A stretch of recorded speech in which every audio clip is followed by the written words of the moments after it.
अस्सलाम वालेकुम वीवर्स, कैसे हैं आप सब। मैं बिल्कुल ठीक और उम्मीद करती हूँ कि आप भी ठीक होंगे। आज की जो रेसिपी मैं आप लोगों के साथ शेयर कर रही हूँ वो है दलिए की। और ये दलिया जो है ये हमने गंदम का ही दलिया है, गुड़ में बनाया है।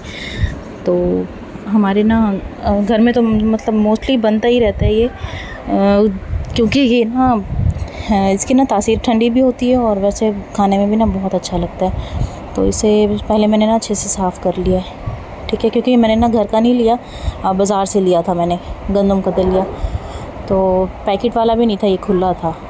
मैं इसलिए आपको कह रही हूँ कि आप लोग इसे पहले ना अच्छे से साफ़ कर लीजिएगा। मैंने भी पहले से अच्छे से साफ़ कर लिया था। उसके बाद मैंने घी वगैरह भी कुछ भी नहीं डाला है, मैंने सिर्फ पैन में ना ये डाला है दलिया, और इसे हम अच्छे तरीके से ना अभी पहले से थोड़ी देर भून लेंगे। इसे हमने बिल्कुल मीडियम फ्लेम पे भूनना है। उसके बाद जो है हम इसमें पानी ऐड कर देंगे। पानी मैंने इसमें ज़्यादा ऐड किया क्योंकि मुझे पता था कि गंदम जो है ना गलने में थोड़ा सा टाइम लेती है। उसके बाद हम इसमें पानी में डाल देंगे गुड़। अच्छा, अगर आप लोगों के पास गुड़ बाज़ार का है तो आप उसे ज़रूर पहले पानी में थोड़ा सा मेल्ट करके और उसे छान के फिर वही पानी आप इसमें डालिएगा दलिए में। मेरे पास जो है ना ये गुड़ घर का है, तो मुझे पता है कि ये वैसे साफ़ है, इसमें और ऐसा कुछ भी नहीं होगा, कचरा वगैरह या कुछ भी इस तरह का मुझे डाउट नहीं था। ठीक है, ये देखें उबलना शुरू हो गया ये। तो इसके ऊपर ये झाग सी आ रही थी, तो इसको मैंने हटा दिया था। उसके बाद जो है दरमियानी आंच पे मैंने इसे गलने के लिए छोड़ दिया था।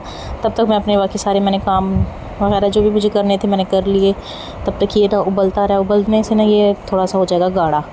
गाढ़ा होने के बाद जो है इसमें हम डाल देंगे घी। आप चाहें तो इसमें देसी घी भी डाल सकते हैं और चाहें तो आप इसमें डालडा भी डाल सकते हैं, जो आपको अच्छा लगे। ठीक है, और बस ये देखें, जैसे हम इसमें घी डालेंगे थोड़ी देर इसे हम पकाएंगे तो अच्छे से गाढ़ा हो जाएगा और इसे हम उतार लेंगे, क्योंकि ठंडा होने पे भी ये थोड़ा सा गाढ़ा हो जाता है।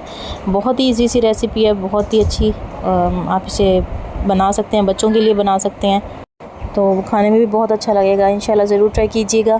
आप लोगों से मिलूँगी अगली वीडियो में, तब तक के लिए अल्लाह हाफ़िज़।